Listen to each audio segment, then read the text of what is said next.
எத்தனை சாமி வந்ததையா இது எந்தெந்த சாமி தந்ததையா எத்தனை பாட்ட சொன்னதையா சுத்துற பூமி கண்டதையா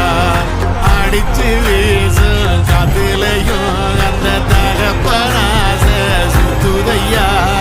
பிடிச்சு பூக்கும் விதையிலும் ஒரு வம்சத்து கதையே உள்ளதையா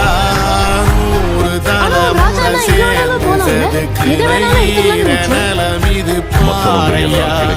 வாழும் வரையிலும் நீ என்பதை